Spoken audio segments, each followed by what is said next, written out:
ஏசாயா 9ஆம் அதிகாரம் 1ஆம் வசனம் படிப்போம். Isaiah chapter 9 verse 1. ஆகிலும் அவர் செபுலோன் நாட்டையும் நப்தலி நாட்டையும் இடுக்கமாய் ஈனப்படுத்தின முந்தின காலத்தில் இருந்தது போல அது இருண்டிருப்பதில்லை.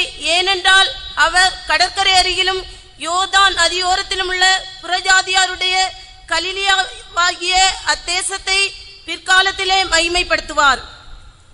சகரியாவின் புஸ்தகம் Zechariah 13ஆம் அதிகாரம் 13th chapter 7ஆம் வசனம் 7th verse. பட்டயமே என் மேய்ப்பன் மேலும் என் தோழனாய புருஷன் மேலும் எழும்பு என்று சேனைகளின் கர்த்தர் சொல்லுகிறார். மேய்ப்பனை வெட்டு, அப்பொழுது ஆடுகள் சிதறி போகும். ஆனாலும் என் கரத்தை சிறுவர் மேல் திரும்ப வைப்பேன். நாம் 12 சீஷர்களை பற்றி படித்து வருகிறோம். Now we are dealing about the 12 disciples of the Lord Jesus Christ. கடந்த வாரத்திலே சில ஒரு இன்ட்ரோடக்ஷன் உங்களுக்கு சொன்னேன். In the last week I have given an introduction. கர்த்தராகிய இயேசு கிறிஸ்துவின் ஊழியங்களில் மிக பெரியதும் முக்கியமான ஊழியம் அவர் 12 அப்போஸ்தலர்களை தெரிந்து கொண்டதுதான். In the midst of the ministry of the Lord Jesus Christ, which was a great and prominent, and choosing the 12 disciples. கிரேக்க பாஷையிலே இந்த சீஷன் என்ற வார்த்தைக்கு மெத்தடஸ் போன வாரத்திலே அதை நான் சொன்னேன். அதற்கு 3 அர்த்தங்கள் உண்டு என்றும் சொன்னேன். Even the last week I just told even the disciple is having that Greek term as a Methodist, and even I given the 3 things about it. அதற்கு பணிவிடை செய்பவர்கள் என்று ஒரு அர்த்தம். The one meaning is something the people who make a manual service. கற்றுக்கொள்ளுகிறவர்கள் என்ற அர்த்தம். The second, the people who are able to learn. பின் செல்லுகிறவர்கள் என்ற அர்த்தம், followers. They are the followers. கர்த்தருக்கு ஸ்தோத்திரம். Praise to the holy name. அடுத்தபடியாக இந்த சீஷர்கள் யூதாசை தவிர மற்ற 11 பேரும் கலிலேயாவிலிருந்து அழைக்கப்பட்டவர்கள் என்று நாம் படித்தோம். Even we studied in the last week, except that Judas Iscariot and all those 11, they were called from the land of Galilee. கர்த்தருக்கு ஸ்தோத்திரம். Praise to the holy name. இந்த கலிலேயா தேசம் பிற்காலத்திலே அதற்கு மகிமை உண்டாகும் என்று சொல்லப்பட்ட தீர்க்க தரிசனம் எப்படி நிறைவேறினது என்றும் கடந்த வாரத்திலே நாம் கண்டோம். Even the last week we saw how the prophecy that it will have a glory, how it fulfilled. அதை தொடர்ந்து இன்றைக்கு நான் சில வார்த்தைகளை கூட சொல்ல விரும்புகிறேன். Even continuously I want to utter certain words. இயேசு கிறிஸ்துவினுடைய சீஷர்களை பற்றி உரைக்கப்பட்ட தீர்க்க தரிசனங்களிலே இயேசு கிறிஸ்துவின் சீஷர்கள் சிறுவர்கள் அல்லது சிறியவர்கள். Even the disciple of the Lord Jesus Christ, they have been called as a little ones. சகரியா 13ஆம் அதிகாரம் 7ஆம் வசனத்தை வாசிப்போம். Let us turn to Zechariah chapter 13 verse 7. பட்டயமே என் மேய்ப்பன் மேலும் என் தோழனாய புருஷன் மேலும் எழும்பு என்று சேனைகளின் கர்த்தர் சொல்லுகிறார். மேய்ப்பனை வெட்டு, அப்பொழுது ஆடுகள் சிதறி போகும். ஆனாலும் என் கரத்தை சிறுவர் மேல் திரும்ப வைப்பேன். கர்த்தருக்கு ஸ்தோத்திரம். Praise to the holy name. நான் என் கைகளை சிறுவர் மேலே திரும்ப வைப்பேன். And I will turn mine hand upon the little ones. இந்த இடத்தில் சிறுவர்கள் என்ற வார்த்தை அவருடைய சீஷர்களை காண்பிக்கிறது. Here the word term little ones, it only denotes about the disciples of the Lord Jesus Christ. இந்த சிறுவர் என்ற வார்த்தை அதற்கு ஆங்கிலத்திலே little ones என்று சொல்லப்பட்டிருக்கிறது. Even in English the word little ones have been termed for the disciple. சகரியா 13ஆம் அதிகாரம் 7ஆம் வசனத்திலும் little ones இங்கிலீஷ்ல போல சிறியர். மத்தேயுவிலே இந்த சிறுவருக்கு பதிலாக சிறியர் என்ற ஒரு வார்த்தை சொல்லப்பட்டிருக்கிறது. அங்கேயும் little ones என்று தான் சொல்லப்பட்டிருக்கிறது. Even in Matthew, the book of Matthew also we read about the disciples have been termed as the little ones. மத்தேயு 10ஆம் அதிகாரம் 42ஆம் வசனத்திலே சிறியர். Even Matthew chapter 10:42, here it is said the little ones. அங்கே கூட little ones, சிறியர் அல்லாவிட்டால் சிறுவர். Little ones. ஏன் அவர்கள் சிறுவர் என்று அழைக்கப்பட்டார்கள் அல்லது சிறியர் என்று சொல்லப்பட்டார்கள்? அதை குறித்து சில விளக்கங்கள் சொல்லுகிறேன். And I want to give an explanation why they have been called as the little ones. முதலாவது எழுத்தின்படி நான் சொல்லும்போது, and if I want to tell literally, இயேசு கிறிஸ்துவினுடைய சீஷர்கள் எல்லாருமே 30 வயசுக்கு கீழ் உள்ளவர்கள் தான். 30 வயசும் அதற்கு கீழ் உள்ளவர்கள் தான். And all the disciples of the Jesus Christ, they were all below 30 years old. எல்லாரும் வாலிப வயதில் தான் அழைக்கப்பட்டார்கள். All have been called while we are found in their youths. அதிலே முக்கியமான சிலர் குடும்பஸ்தர்களாயும் காணப்பட்டார்கள். And certain very important persons, they were people with a family. ஆனால் அதிகபட்சம் 30 வயது தான் அவர்களுக்கு காணப்படும் என்று தான் ஆராய்ச்சியாளர்கள் சொல்லுகிறார்கள். Even all the Bible searchers say that they were all below the 30 years. கர்த்தருக்கு ஸ்தோத்திரம். Praise to the holy name. அப்படி என்றால் அவர்களுடைய வயதின்படி பார்த்தால் அவர்கள் சிறுவர்கள் தான். Well, according to the age, they seems to be like a little ones. அந்த வாலிப வயதில்தான், அந்த சிறிய வயதில்தான் அவர்கள் இந்த உலகத்தையே தலைகீழாய் மாற்றுகிறவர்களாக வல்லமையாய் ஊழியம் செய்திருக்கிறார்கள். And while they were in their youthful days, while they were like little ones, they have so terribly worked in the world to turn the world upside down. இங்க இருக்கிறதுல 20 வயது முதல் 30 வயது வரைக்கும் உள்ளவங்க கை உயர்த்துங்கள். Lift up your hand, those who are having 20 to 30 years old. 20 வயது முதல் 30 வயது வரை நீங்கள் எல்லாரும் இந்த உலகத்தையே தலைகீழாய் மாற்றுகிற அளவுக்கு தேவ வல்லமையினால் நிரப்பப்பட்டவர்களாக இருக்க வேண்டும்.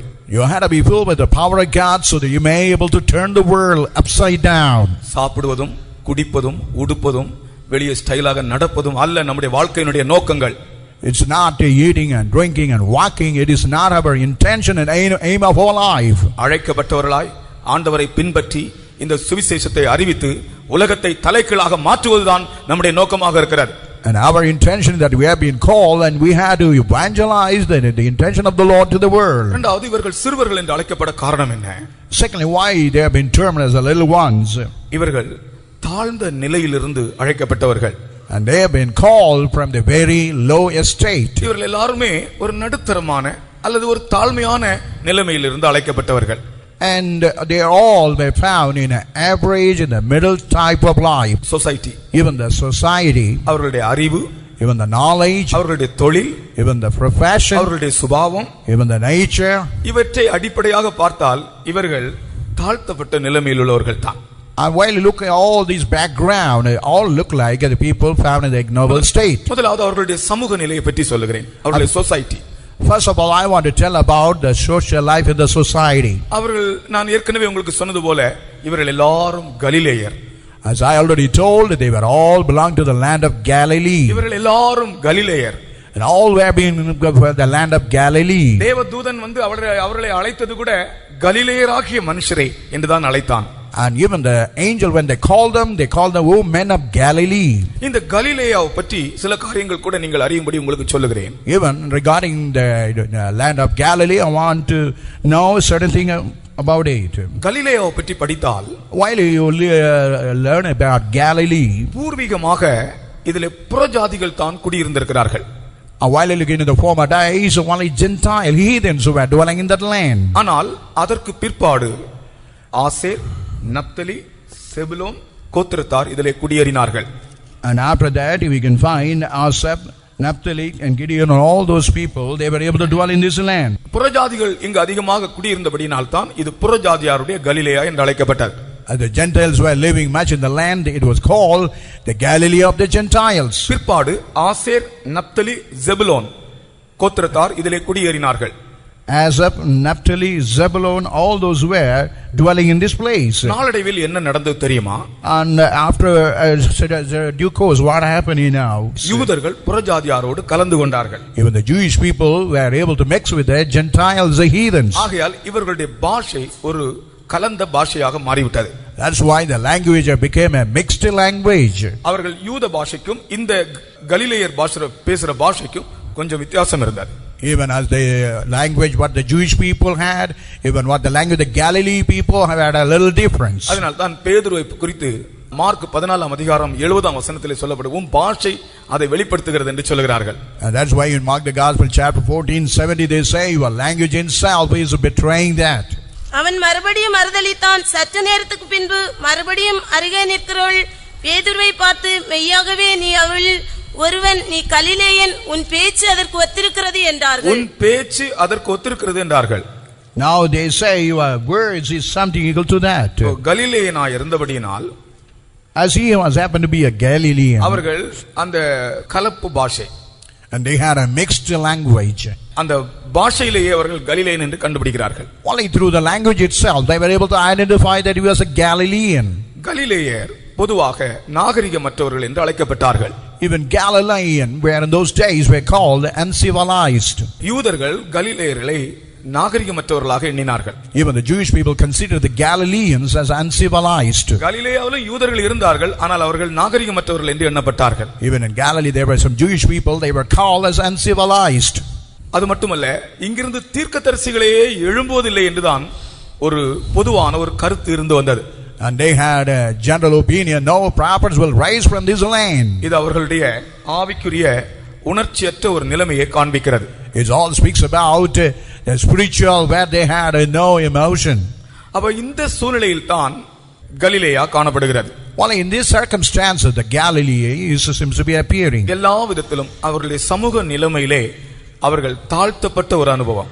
Even in all the social life, they seems to be something degraded. அங்கேதான் நம்முடைய ஆண்டவர் வளர்ந்தார். While in that place our Lord Jesus Christ was able to brought up. அவர் கலிலேயாவிலே உள்ள நாசரேத்தூரிலே வளர்ந்தார். And he was brought up in the place of Nazareth, which was found in Galilee. அவரை பாதுகாக்கும்படியாக எகிப்துக்கு கொண்டு போனார்கள். அதற்கு பிறகு அவருக்கு பாதுகாவலாக நாசரேத்திலே அவர் வளர்ந்தார். And for the sake of security he was taken to Egypt. After that he was brought up only in the place of Nazareth. நான் இந்த இடத்திலே நான் விளங்கிக் கொண்ட ஒரு சத்தியம் என்னவென்றால், நாம் நம்மை ஒரு தாழ்ந்த நிலைமையிலே நாம் காணப்படுவது நமக்கு ஒரு பாதுகாவல் என்று அதை நினைக்க வேண்டும். What I able to understand, when we are brought up in the lowest state, is only something like a protection and security. அங்கேதான் கிறிஸ்து வளர்ந்தார். Only in that place Jesus Christ was brought up. அங்கேதான் இந்த 11 பேரும் தெரிந்து கொள்ளப்பட்டார்கள். Only from that place 11 have been chosen. கர்த்தருடைய நாமத்துக்கு ஸ்தோத்திரம். Praise to the holy name. இது அவர்களுடைய சமூக நிலைமை. This is the social life of those disciples. இரண்டாவதாக அவர்களுடைய அறிவு சம்பந்தமாய் பார்க்கும்போது, secondly, while you look pertaining to the knowledge and wisdom of the world, இவர்கள் அறிவு சம்பந்தமாய் நாம் பார்க்கும்போது, while you look into the aspect of knowledge, இவர்கள் படிப்பறிவு இல்லாதவர்கள், பேதைகள் என்றுதான் எழுதப்பட்டிருக்கிறது. it has been written they have been ignorant and illiterate. அப்போஸ்தலர் 4ஆம் அதிகாரம் 13ஆம் வசனத்திலே, Acts Apostle chapter 4 verse 13. இவர்கள் படிப்பறிவு இல்லாதவர்களும் பேதைகளும் என்று எழுதப்பட்டிருக்கிறது. Now we have been dealt that they were ignorant and illiterate. பிரியமானவர்களே, ஒரு ஸ்தாபனமோ அல்லாவிட்டால் உலகத்தில் ஒரு மனிதனோ ஒரு படிப்பறிவில்லாத ஒரு பேதையான மனிதனை தனக்கு சீஷனாக ஏற்றுக்கொள்ள மாட்டான். Whatever the institution that found in the world will never accept a ignorant illiterate as a person for them. உதாரணமாக ஒன்று சொல்கிறேன். For example, I want to tell one thing. தாவீதின் ஆலோசனைக்காரனை பற்றி நான் படித்தேன். And even I read about the counselor of David. 1 நாளாகமம் 27ஆம் அதிகாரம் 32ஆம் வசனத்திலே, First Chronicle 27:32.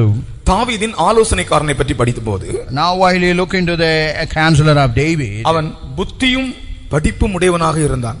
and he was a man having knowledge and wisdom. புத்தியும் படிப்பும் உடையவனாக இருக்கிறான். 1 நாளாகமம் 27ஆம் அதிகாரம் 32ஆம் வசனம். First Chronicle chapter 27 verse 32. தாவீதின் சிறிய தகப்பனாகிய யோனத்தான் என்னும் புத்தியும் படிப்பும் உள்ள மனுஷன் ஆலோசனைக்காரனாய் இருந்தான். புத்தியும் படிப்பும் உள்ள மனுஷன். And he was a wise man and a scribe. தாவீதுக்கு ஒரு ஆலோசனைக்காரன், அவன் புத்தியும் படிப்பும் உள்ளவன். Even the counsel of David, he was a wise man as well as a scribe. ஆனால் இயேசு கிறிஸ்துவினுடைய சீஷர்களோ அவர்கள் படிப்பறிவில்லாதவர்களும் பேதைகளுமாக இருந்தார்கள். But even the disciple of the Lord Jesus Christ, they were ignorant and illiterate. அப்போஸ்தலர் 4:13. And Acts Apostle chapter 4 verse 13. பேதுருவும் யோவானும் பேசுகிற தைரியத்தை அவர்கள் கண்டு அவர்கள் படிப்பறியாதவர்கள் என்றும் பேதைமை உள்ளவர்கள் என்றும் அறிந்தபடியினால் ஆச்சரியப்பட்டு, அவர்கள் படிப்பறியாதவர்கள், அவர்கள் பேதைகள். They were unlearned and ignorant. கர்த்தருக்கு ஸ்தோத்திரம். Praise to the holy name. அப்ப அவர்களுடைய அந்த அறிவு பகுதியை நாம் பார்க்கும்போது, அவர்கள் அறிவாளிகள் அல்ல, அவர்கள் படிப்பாளிகளும் அல்ல, அவர்கள் பேதைகள், இயேசு கிறிஸ்துவினுடைய சீஷர்கள். Even while you look into the aspect of the knowledge, they were not as scholars, they were not as learners, but they were some to be illiterate and unlearned. இது எதை காண்பிக்கிறது? What it denotes? உலக ஞானத்தை கொண்டு நாம் ஆண்டவருக்கு ஒரு சாட்சியாக இருக்க முடியாது. With the worldly knowledge, wisdom, we cannot be a witness for the Lord. உலக ஞானம் எப்போதுமே தேவ ஞானத்தோடு எதிரே தான் நிற்கும். Whatever the worldly wisdom, it always stand contrary to the godly wisdom. ஆகையால் தான் இயேசு சீஷர்களை தெரிந்து கொள்ளும்போது படிப்பறியாதவர்களை தெரிந்து கொண்டார். That's why Lord God Jesus Christ chosen the disciple, he had chosen the unlearned, ignorant இந்த people. வாழ்க்கையிலே ரெண்டு விதமான பேதைகள் இருக்கிறார்கள். Even in this life, we can find two kind of ignorant people. ஒன்று, அவர்கள் உண்மையாகவே படிப்பறியாமல் பேதைகள், அவர் படிக்கவும் இல்லை பேதைகள். And really, they are unlearned, they are really இன்னொரு ignorant. கூட்டத்தினர் படித்தவர்கள் கூட இயேசு கிறிஸ்துவை அறியும் போது தங்களை பேதைகளாய் மாற்றிக்கொள்கிறார்கள். Another group, even though they are learned, they turn themselves as ignorant. நம்மை ஞானிகள் என்று எண்ணினால் இந்த ஜீவியம் நமக்கு இடரலாக இருக்கும். When we think about as a wise people, this life will be our life of offense. நம்மை நாம் பேதைகளாக மாற்றிக்கொண்டால் இந்த ஜீவியம் நமக்கு சந்தோஷமாக இருக்கும். When we turn our life as ignorant, simple, it would be always good for us. இந்த ஜீவியம் நமக்கு ஆசீர்வாதமாக ஆச்சரியமாக இருக்கும். In this life will be marvelous and wonderful for us. கர்த்தருக்கு ஸ்தோத்திரம். Pray to the holy name. அடுத்தது அவர்களுடைய தொழில் சம்பந்தமாய் நாம் பார்க்கும்போது, When you look into their occupation or their profession, இவர்களுடைய தொழில் மீன் பிடிக்கிற தொழில். their occupation was only fishing. கூடிய மட்டும் மற்றவர்களில் அனைவரும் ஓரளவு எல்லாரும் மீன் பிடிக்கிறவர்களாக இருந்தார்கள். Almost all were fishers, fishermen.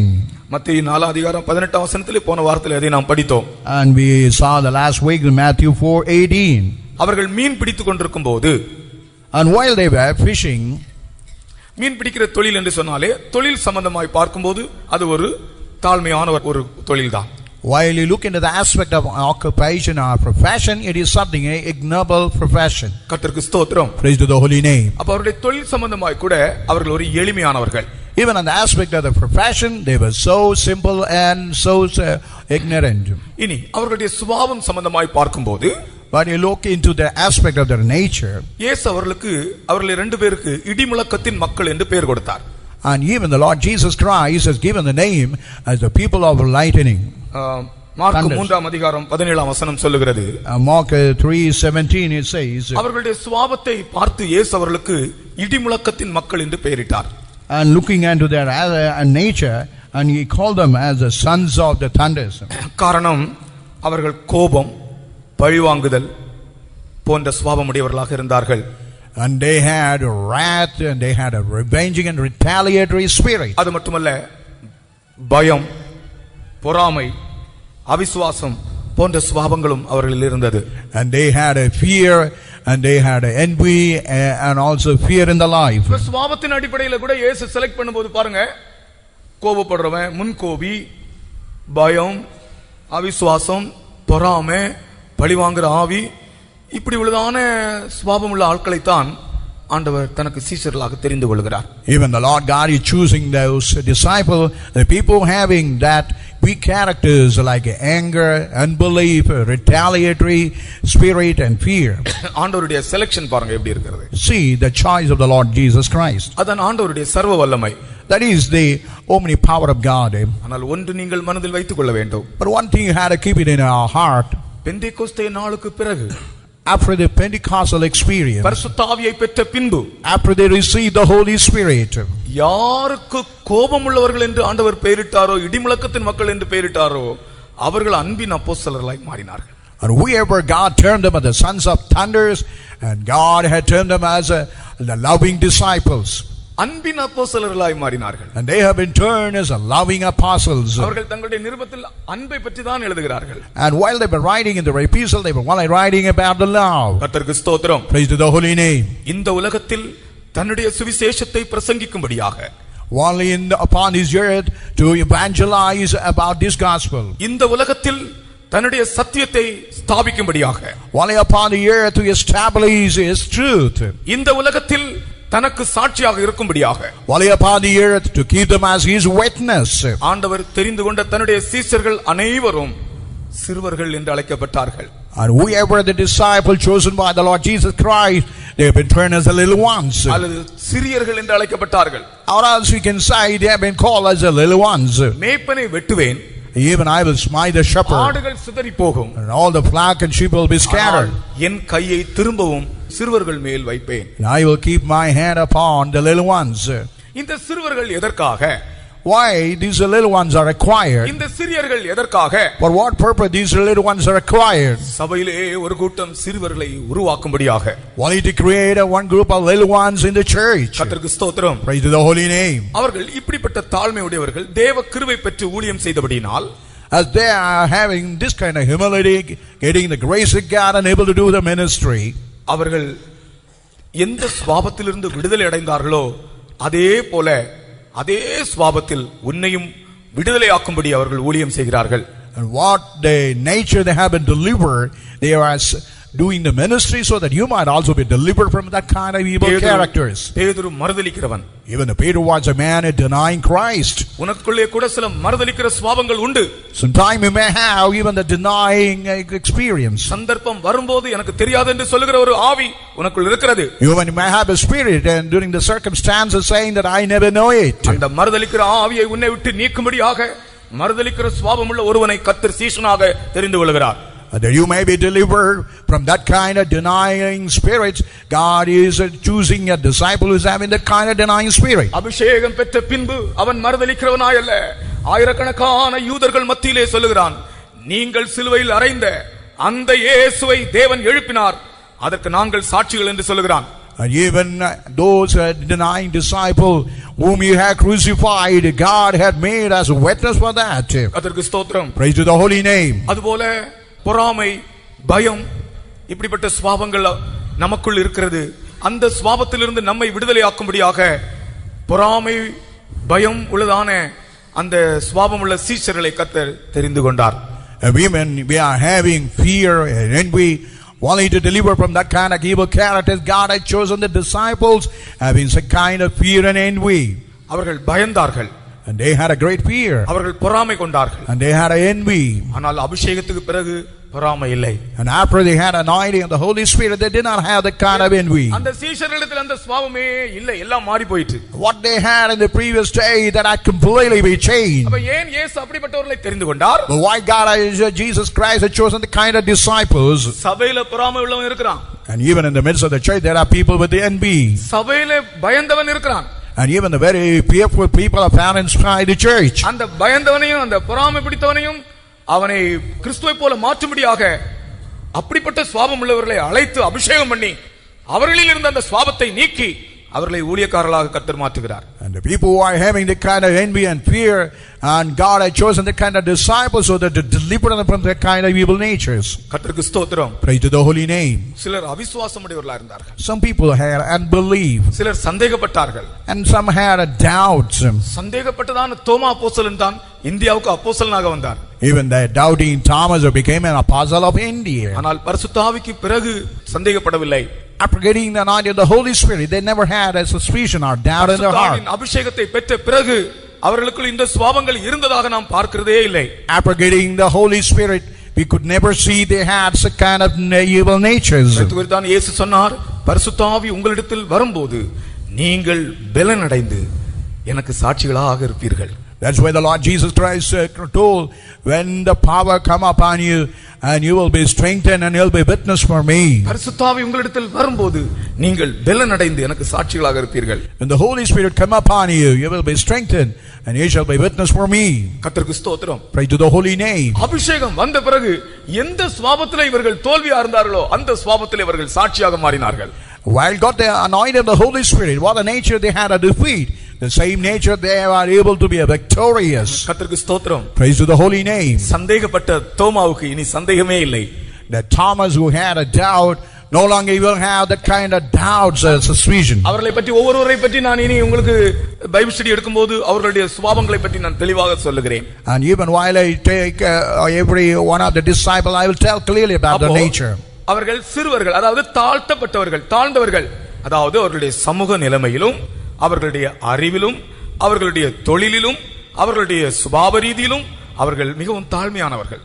And they are little ones in their social life, even in the knowledge, even in their occupation, even in all the status, they were so ignoble. அவர்கள் excellent அல்ல. They were not so superior and excellent. ஒரு சாதாரண நிலைமையில் உள்ளவர்களை தான் கர்த்தர் அழைக்கிறார். Only the people who are found in an ordinary position, God is choosing them. அதுதான் அவருடைய கிருபையின் ஐஸ்வரியம். That is only the riches of His grace. ஹல்லேலூயா. கிருபையின் ஐஸ்வரியத்துக்கு இவ்வளவு அல்லேலூயா தானா? இப்பொழுது நீங்கள் அறிந்து கொஞ்சம் விளங்கி இருப்பீர்கள் இயேசு கிறிஸ்து ஏன் இப்படி தாழ்த்தப்பட்டவர்களை அழைத்தார் என்று. And you would have understood little why Jesus Christ had chosen this sort of little ones. இன்றைக்கு உலகத்தில் மனிதன் மிகவும் தாழ்த்தப்பட்ட நிலைமையில் தான் அவன் காணப்படுகிறான். Even in the world we can find man have been found in an ignoble and degraded state. ஆனால் இந்த ஊழியம் எந்த தாழ்த்தப்பட்ட மனிதனையும் இயேசுவை போல மாற்றுகிறது. But this ministry, whatever degraded man, will change him like Jesus Christ. கர்த்தருடைய பரிசுத்த நாமத்துக்கு மகிமை உண்டாவதாக. Praise to the holy name. ஆகையினால் தான் இப்படிப்பட்டதான சீஷர்களை இயேசு கிறிஸ்து தெரிந்து கொண்டது அவருடைய கிருபையின் ஐஸ்வர்யம் என்று உங்களுடைய டைரிகளிலே நீங்கள் எழுதிக் கொள்ளுங்கள்.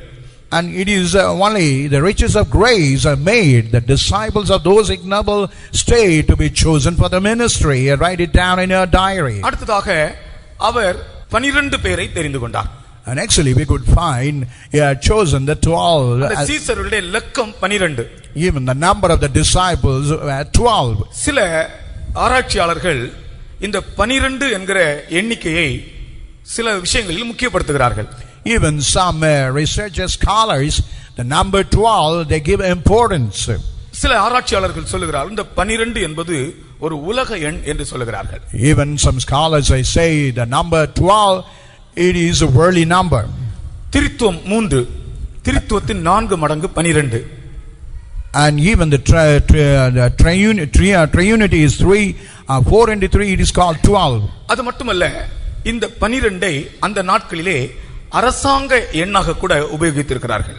Even this 12 in those days they have used it as a number of the government. இஸ்ரவேலின் கோத்திரங்கள் 12. Even the tribes of the Israelites were 12. நியாயத்தீர்ப்பு கொடுக்கும்படிக்கு அவர்களுக்கு கொடுக்கப்பட்ட சிங்காசனங்கள் 12. Even only to present the judgment, the seats throne have been given as a 12. புதிய எருசலேமின் வாசல்கள் 12. Even in New Jerusalem the gates were 12. நகரத்தின் அஸ்திவாரம் 12. Even all the foundation of the city it is also 12. கனிகள் 12. Even the fruits of the spirit are 12. அதாவது மாதந்தோறும் புதிய கனி, 12 மாதம் 12 கனி. And every month a new fruits, for 12 months a new fruits. ஒரு வருடத்தின் மாதங்கள் 12. Even in a year 12 months. சீஷர்கள் 12 பேர். Even the disciples were 12. ஒருவன் இல்லாமல் போனான், உடனே அவனுடைய ஸ்தானத்தை அந்த 12ஐ நிரப்பும்படி ஒரு ஆளை தெரிந்து கொண்டார்கள். When one person had failed and missed, another person had been chosen to fill that gap. பாருங்கள், அந்த நமக்கு எழுத்தின்படி எண்ணிக்கையை பற்றி ஒரு விஷயம் இல்லை. But according to us, the number is not a great thing for us. ஆனா உலகத்துல இன்னைக்கு நம்பருக்கு பின்னால ஒரு பெரிய பிசாசு ஆவி இருக்கிறது. Even in the world, behind the number, there's some spirit is behind it. காருக்கு நம்பர் வாங்கினா கூட லக்கி நம்பர்னு ஒன்னு வாங்குறாங்க. Even while they get a number for the car, they get some lucky numbers. சிலர் நம்பர் என்று சொன்ன உடனே அது ஒவ்வொரு நம்பருக்கு ஒரு அர்த்தம் வச்சிருப்பாங்க. Even some people number mean for each number they do have a meaning and interpretation. சிலர் தங்களுடைய பர்த்டே என்னைக்கு அந்த பர்த்டே வருதோ அந்த நம்பரை வச்சு அதுல சில சாஸ்திரம் சொல்லுவாங்க. Even the birthday, those number, they will able to tell about astrology. அவர்கள் எண்ணிக்கை வைத்து அவர்கள் ஒரு ஆவியினால் பிடிக்கப்படுகிறார்கள். With that number they have been seized with a special spirit. நமக்கு இயேசு கிறிஸ்து 12 பேரை ஏன் தெரிந்து கொண்டார்? Why the Lord Jesus Christ has chosen the 12 disciples? அதுக்கு என்ன சாஸ்திரம்? What is any kind of prominence? என்ன சாஸ்திரம் அதுக்கு? What is the prominent part behind it? இயேசு கிறிஸ்து 12 பேரை தெரிந்து கொண்டதுக்கு ஏதாவது சாஸ்திரம் இருக்கிறதா? You got any kind of prominence behind it? அவருக்கு சாஸ்திரம் கிடையாது. But he never had anything behind it. அவர்ட்ட ஏன் 12 பேரை தெரிந்து கொண்டு ஏன் 13 பேரை தெரிந்து கொள்ளவில்லை என்று கேட்டால், and why he had chosen 12 not 13? அது அவருடைய சித்தத்தின்படி உள்ள காரியங்கள். It's all related to the will of God. கர்த்தருக்கு ஸ்தோத்திரம். Praise to the holy name. அவருடைய சித்தத்தின்படி தான் அந்த எண்ணிக்கை. It's all the number is according to his will. இஸ்ரவேலின் கோத்திரங்கள் 12. And even the Israelites tribes were 12. நியாயம் தீர்க்கும்படி வைக்கப்பட்ட சிங்காசனங்கள் 12. Even the 12 throne kept for the judgment. புதிய எருசலேமின் வாசல்கள் 12. Even in New Jerusalem the gates were 12. மாதந்தோறும் கனிகள், அப்படி மொத்தம் 12 மாதம் 12 கனிகள். And monthly they were giving fruits for 12 months. There are 12 fruits. இப்படி அந்த 12 என்பது அது வேத புத்தகத்திலே அது கர்த்தருடைய சித்தப்படி உள்ளதான ஒரு எண்ணிக்கை. And even the number 12 according to the scripture it is according to the will of God. ஒருவன் அந்த 12 இருந்து குறைந்து போனான். One man fell from that to number 12. அவன் எழுதப்பட்டபடியே அப்போஸ்தல பட்டத்திலிருந்து அப்போஸ்தலருடைய அந்த உத்தியோகத்திலிருந்து அவன் விலகி போனான். What it was written according to that bishopric he had been missed and he lost it. அது அவனை பற்றி எழுதப்பட்டிருந்தபடி அவன் அது நிறைவேறியது. What it was written about him, it has been completely fulfilled. அதை நான் யூதாசை பற்றி எடுக்கும்போது அதனுடைய விளக்கம் என்ன என்று சொல்லுகிறேன். And while I take Judas Iscariot, and I would give that explanation. கர்த்தர் அந்த நாட்களிலே 12 பேரை தெரிந்து கொண்டார். God had chosen in those days the 12. ஆனால் இப்பொழுதும் அதே ஸ்தானத்திலே ஆட்களை தெரிந்து கொண்டே இருக்கிறார். Even in the same way, in the same status, God is choosing His people. கர்த்தருடைய நாமத்துக்கு ஸ்தோத்திரம். Glory be to His holy name. அவர் இந்த ஊழியக்காரர்களை அவர்களுடைய தாழ்ந்த நிலைமையிலிருந்து அழைத்து அவர்களுக்குள் மகிமையான ஒரு சுவிசேஷத்தை வைத்தார். And the Lord God had chosen the disciple from the ignoble state and kept a glorious gospel in them. இந்த 12 பேரை அழைத்து கர்த்தர் அவர்களுக்கு அப்போஸ்தலர் என்று பெயரிட்டார் என்று பார்க்கிறோம். And God called the 12 and He had given the name as apostles. அப்போஸ்தலர் என்று பெயரிட்டதை பற்றி அடுத்த வாரத்திலே நான் உங்களுக்கு சொல்லுகிறேன். And the next week I will tell the explanation for the term apostle. ஆனால் குறிப்பாக நாம் அறிய வேண்டிய ஒரு விஷயம், But specifically what the matter what we must know, இந்த இயேசு கிறிஸ்துவினுடைய மலை பிரசங்கம் இருந்ததே, even the sermon on the mount of the Lord Jesus Christ, அந்த மலை பிரசங்கத்துக்கு முன்னாலே தான் இந்த 12 பேரை கர்த்தர் அழைத்திருக்கிறார். even before the sermon on the mount, Jesus Christ had chosen this 12. அவர்களை அழைத்து அதன் பிறகு உடனே நடந்த காரியம் மலை பிரசங்கம். After He had called those 12, the next thing what had happened is only the sermon on the mount. கர்த்தருக்கு ஸ்தோத்திரம். Praise to the holy name. அப்படி என்றால் மலை பிரசங்கத்தை இவர்களுடைய மிஷன், அதாவது அந்த 12 பேருக்கும் ஒரு ஊழியம், அந்த ஊழியத்திற்கு அஸ்திபாரமாக அவர்களிலே காணப்பட வேண்டிய தன்மைகள் என்ன, சுபாவங்கள் என்ன என்பதுதான் அந்த மலை பிரசங்கத்தினுடைய சாராம்சம்.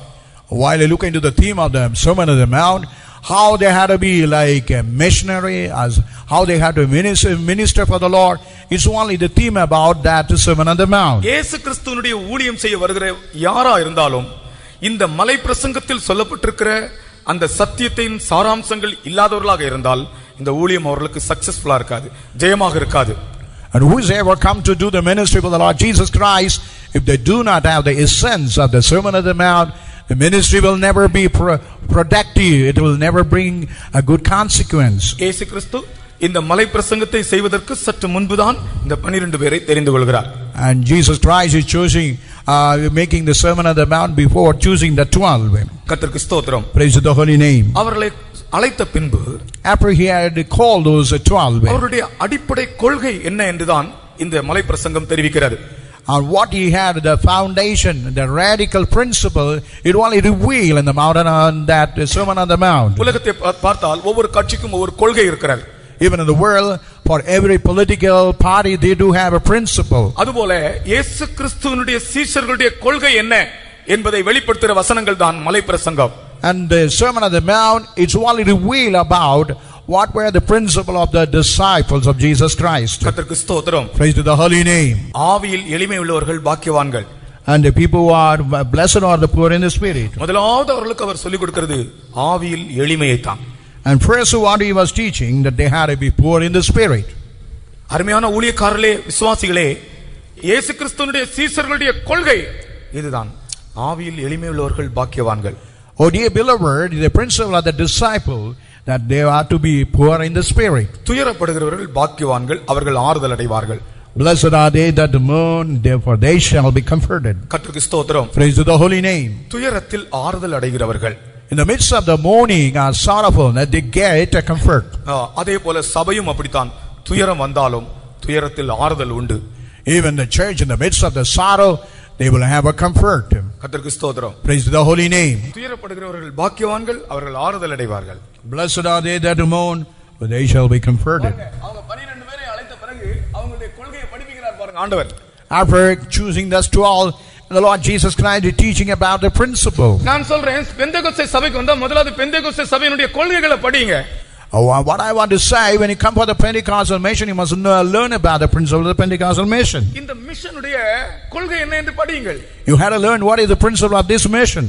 இயேசு கிறிஸ்துவினுடைய மிஷனுடைய கொள்கை என்ன என்று படியுங்கள். And you had to learn about the mission, even the principle of the Lord Jesus Christ. கர்த்தருக்கு ஸ்தோத்திரம். Praise to the holy name. சாந்த குணம் உள்ளவர்கள் பாக்கியவான்கள். And blessed are they that they are meek, அவர்கள் பூமியை சுதந்தரிப்பார்கள். for they shall inherit the earth. பூமியை சுதந்தரிப்பார்கள்னா இங்க ஒரு 500 ஏக்கர் வாங்குவாங்கன்னு அர்த்தம் இல்ல.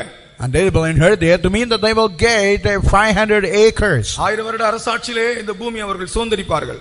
And during the millennium they will be able to inherit this earth. கர்த்தருக்கு ஸ்தோத்திரம். Praise to the holy name. அப்ப அவர் என்ன படிக்கிறார் தெரியுமா? நான் உங்களை தெரிந்து கொண்டிருக்கிறேன், நீங்கள் சாந்த குணமுள்ளவர்களாய் ஊழியம் செய்ய வேண்டும். And I have chosen you, you had to do the ministry out of meekness.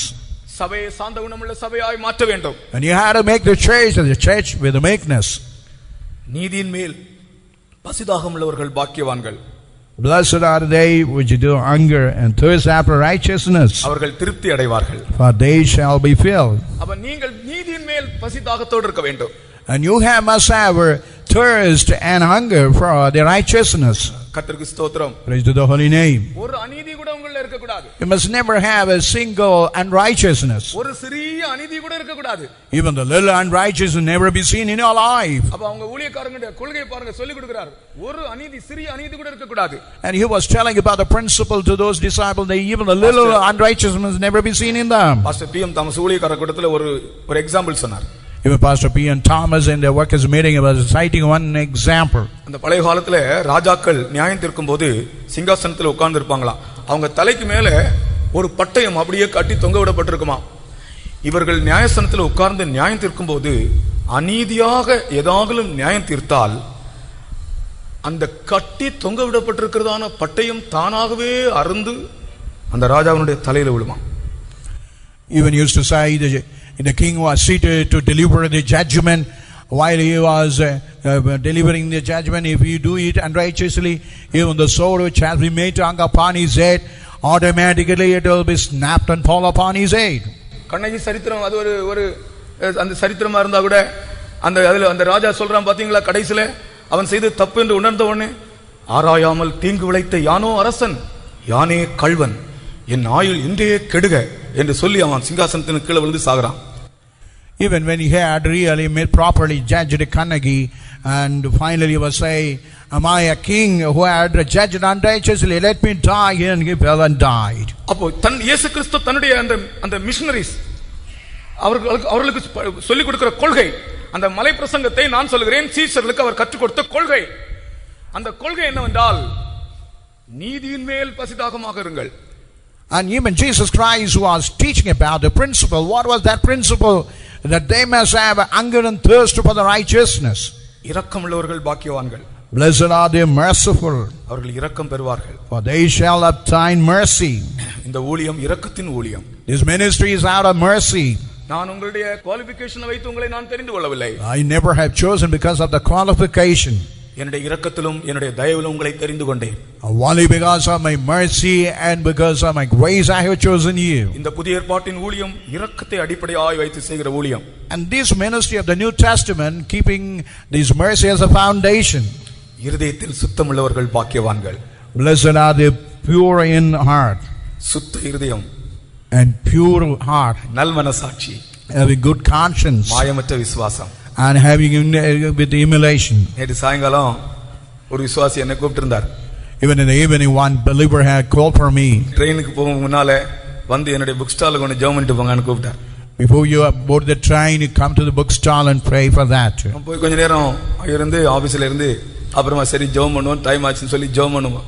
ஜெபம் பண்ணும்போது என்னுடைய ஜெபத்தினுடைய வார்த்தையில சுத்த இருதயமும் நல்மன சாட்சியும் மாயமற்ற விசுவாசத்தில் பிறக்கும் அன்பிலே ஜீவியத்தை கட்டி எழுப்ப கிருபை கொடும் கர்த்தாவேன்னு ஜெபம் பண்ண ஒரு வார்த்தையை தந்தார். ஜெபம் முடிந்த உடனே அவர் சொல்றார், இன்னைக்கு காலையில நான் எழும்பி ஜெபிக்கும் போது இதே வசனத்தை வைத்தான் நான் ஜெபம் பண்ணேன். சுத்த இருதயம் நல்மன சாட்சி மாயமற்ற விசுவாசத்தில் பிறக்கும் அன்பிலே என்னுடைய இருதயத்தை காத்துக்கொள்ள ஆண்டவரே. அவர் சொல்றார், இன்னைக்கு காலையில் நான் இந்த வசனத்தை வைத்தான் ஜெபம் பண்ணேன். Even while I was praying for that, he was telling the same word what you have uttered, and I prayed. கர்த்தருக்கு ஸ்தோத்திரம். Praise to the holy name. இருதயத்தில் சுத்தமுள்ளவர்கள் பாக்கியவான்கள். And blessed are they pure in heart, அவர்கள் தேவனை காண்பார்கள். for they shall see God. எவ்வளவு அருமையான ஒரு கொள்கை பாருங்கள். What a beautiful principle it is. இந்த உலகத்தில் எந்த மனிதனாகலும் எந்த மந்திரியாகலும் இருதயத்தில் சுத்தத்தோடு ஆளுகை செய்கிறானா கேட்டு பாருங்கள். Even in the world you can see whether the king or the princes or ministers, whether they are able to rule with a purity of heart, with a good conscience. கர்த்தர் தன்னுடைய மிஷனரிஸ்க்கு சொல்லிக் கொடுக்கிற வார்த்தை பாருங்கள். See what Jesus Christ was teaching his missionaries, what they had to have as a principle. இந்த மிஷனுடைய நோக்கம் என்ன என்று அவர் சொல்லிக் கொடுக்கிறார் பாருங்கள். And he was telling about the intention of the mission.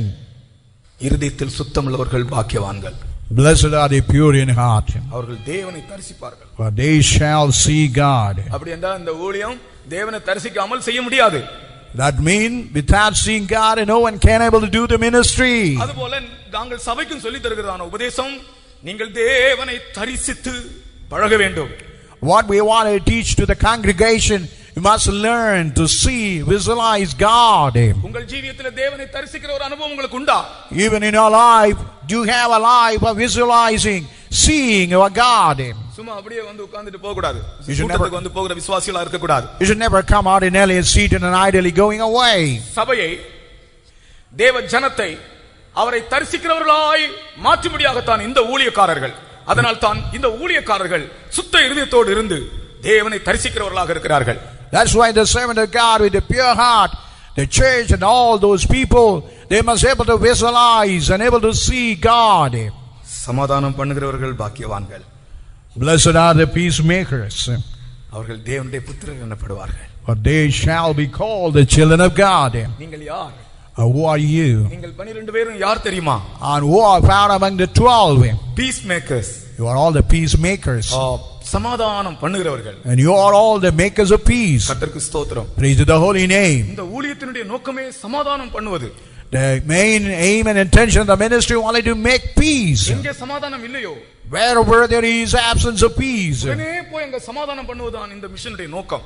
then going over and creating peace, that is the aim of the mission. அதனால தான் இந்த சுவிசேஷத்துக்கு பெயர் சமாதானத்தின் சுவிசேஷம். That is why the name of the gospel of peace. எந்த வீட்டில் சமாதானம் இல்லையோ அந்த வீட்டுக்கு சமாதானம் கூறு என்று சொன்னார். Whatever the house have no peace, you proclaim peace to that house. நீங்கள் ஒரு வீட்டுக்கு போனால் அந்த வீட்டுக்கு சமாதானம் என்று சொல்லுங்கள். Whatever the house you go, you proclaim peace to that house. இயேசு கிறிஸ்து இந்த சீஷர்களுக்கு சொல்லுகிறார், நீங்கள் ஒரு வீட்டுக்கு போகும்போது அந்த வீட்டுக்கு சமாதானம் என்று சொல்லுங்கள். And even the Lord Jesus Christ telling the disciple, when you go over to your house, you say peace to that house. நீங்கள் சமாதானத்துக்கு பாத்திரம் அங்கே இருந்தால் நீங்கள் சொன்ன சமாதானம் அங்கே நிற்கும். The people who are in that house are worthy for that peace, or whatever the peace you have proclaimed, that will stand there. ஊழியக்காரங்கள் ஒரு வீட்டுக்கு விசிட்டிங் போகும்போது அந்த ஸ்டெப்ல கால் வைக்கும் போதே இந்த வீட்டுக்கு சமாதானம் என்று மனதிலே சொல்ல வேண்டும். Even the workers of God, when they step into a believer house, while they were on the step, they must say, let there be peace in the house. அந்த வீட்டில் சமாதானம் உண்டாக வேண்டும். There must be peace be created inside that house. கர்த்தருக்கு ஸ்தோத்திரம். Praise to the holy name. ஒரு வீட்டுக்கு visiting போனேன். Even I went for a visiting to a house.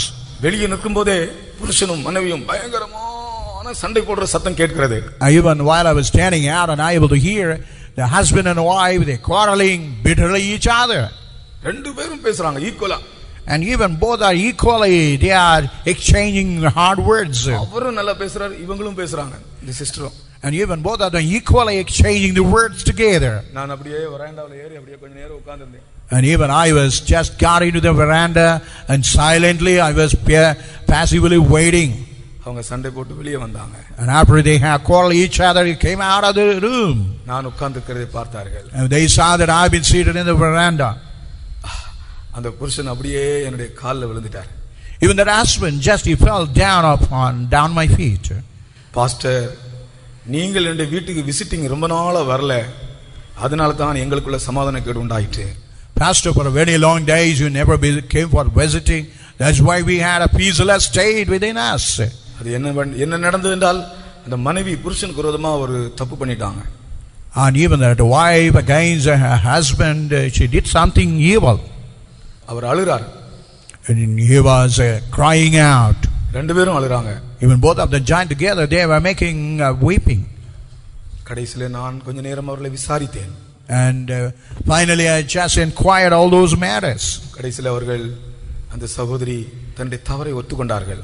Finally that sister accepted her error. அவர்களை அன்று ஒப்புரவாக்கினேன்.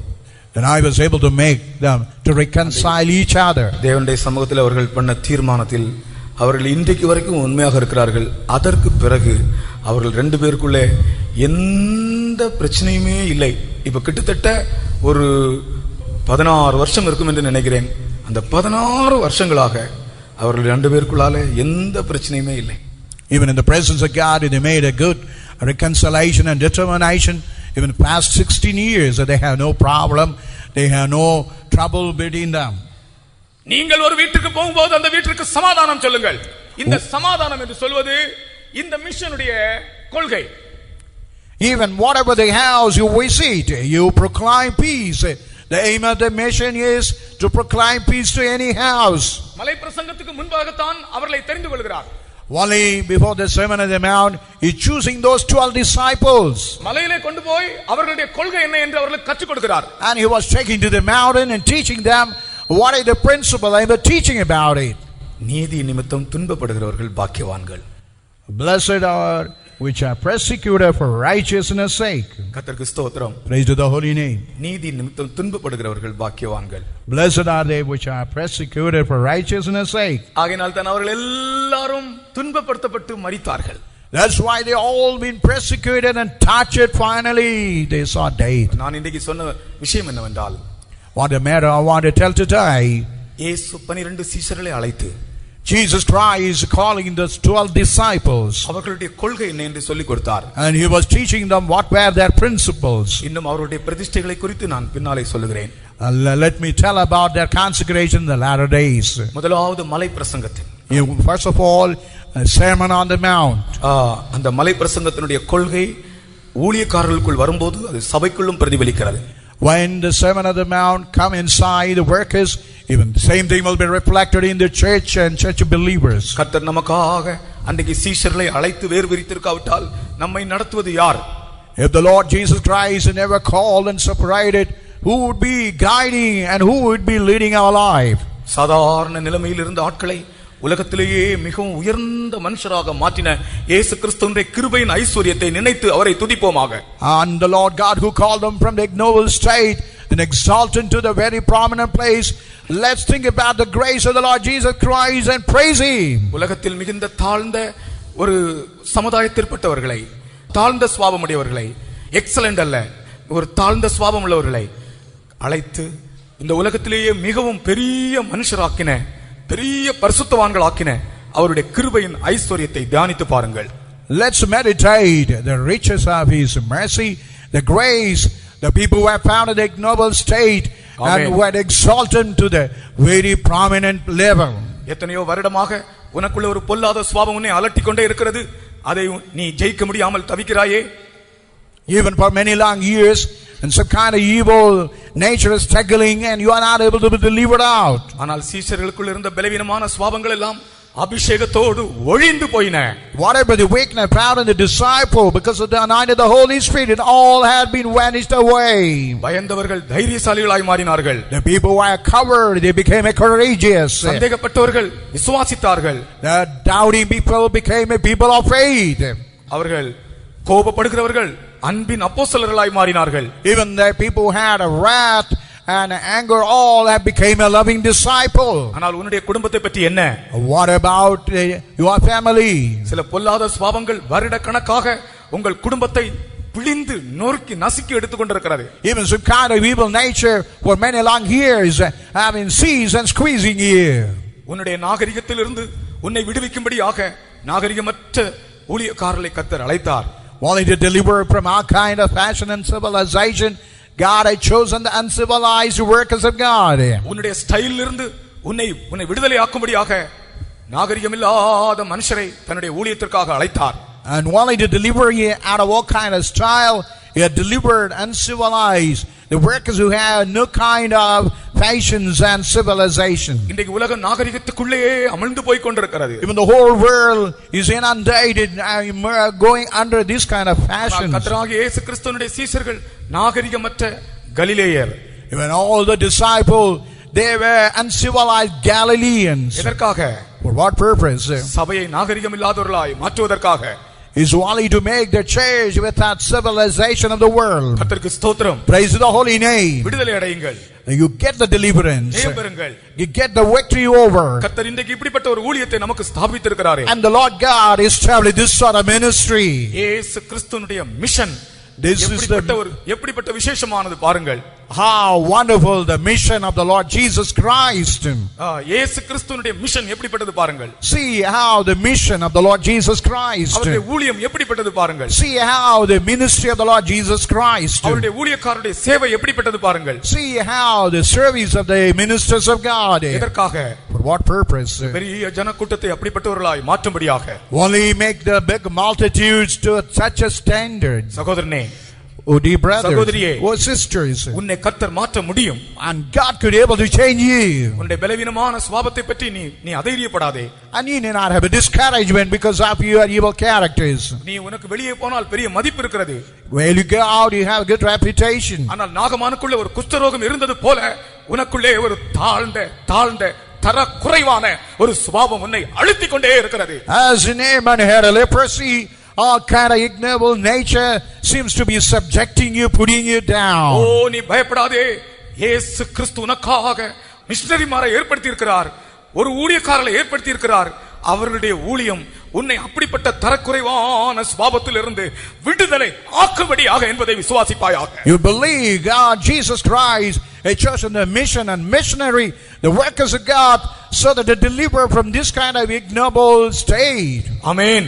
இயேசு கிறிஸ்துவினுடைய சீஷர்கள் எப்படிப்பட்டவர்கள் என்று உங்களுக்கு சொன்னேனே. As I told, what kind of state are those disciples of Jesus Christ? எல்லாரையும் கர்த்தர் பரிசுத்தவான்களாய் மாற்றினார். And God had changed them all, the saints of God. நம்மை மாற்ற மாட்டாரா? Would not God change us? அந்த வேலை தான் இப்பொழுது செய்து கொண்டிருக்கிறார். And that work He's doing in our midst today. ஆமென். அந்த வேலை தான் செய்து கொண்டிருக்கிறார். Even He's doing the same work in our life. நான் விசுவாசிக்கிறேன் என்று சொல்லு. You say, Lord, I believe it. இயேசுவே, என்னை நீர் மாற்ற முடியும் என்று நான் விசுவாசிக்கிறேன் என்று சொல்லுங்கள். வாய் திறந்து. Say, Lord Jesus, I believe that you could change me utterly. ஆமென். ஆமென். நீங்கள் விசுவாசித்தால் உங்கள் மேல் ஒரு அபிஷேகத்தை கர்த்தர் தருவார். If you believe it, God would send a mighty anointing upon you. ஹalleluya. ஹalleluya. ஹalleluya. ஹalleluya. ஹalleluya. ஹalleluya. ஆமென். ஆமென். ஹalleluya. ஹalleluya. ஆமென். ஆமென். ஆமென். சொல்லுங்கள், கர்த்தர் உங்களுக்கு ஒரு அபிஷேகத்தை தருகிறார். Now you say, God is sending a mighty anointing upon you. அவர்கள் முழு உலகத்தையும் கலக்கிறவர்களாய் மாறினார்கள். They became the troublers, the troubling the whole world. இன்றைக்கு அப்படிப்பட்ட ஒரு ஊழியத்தை கர்த்தர் உங்களுக்கு தந்திருக்கிறார். Even today, God has given some kind of ministry to you. ஊழியக்காரரை தந்திருக்கிறார். Even God has given some kind of workers. ஊழியக்காரரே, உங்களுடைய ஸ்டாண்டர்ட் என்ன? Oh, workers, what is your standard? நீங்கள் அப்படிப்பட்டவர்களா இருந்தால் இந்த ஜனத்தை நாம் அதுபோல மாற்றலாம். Oh, if you have that standard, you can make these people like that standard. ஆமென். கர்த்தர் நம்முடைய மத்தியில் கிரியை செய்து கொண்டிருக்கிறார். Even in our midst, the Lord God is working out. உங்களுக்குள்ள இருக்கிற பொல்லாத சுபாவங்களை நீங்கள் ஜெயிக்க முடியும் என்று விசுவாசியுங்கள். You believe whatever evil nature that you can able to overpower and conquer it. மகிமையான மனுஷராய் கர்த்தர் உங்களை மாற்ற முடியும். And you could make you as a glorious person. Hallelujah. Hallelujah.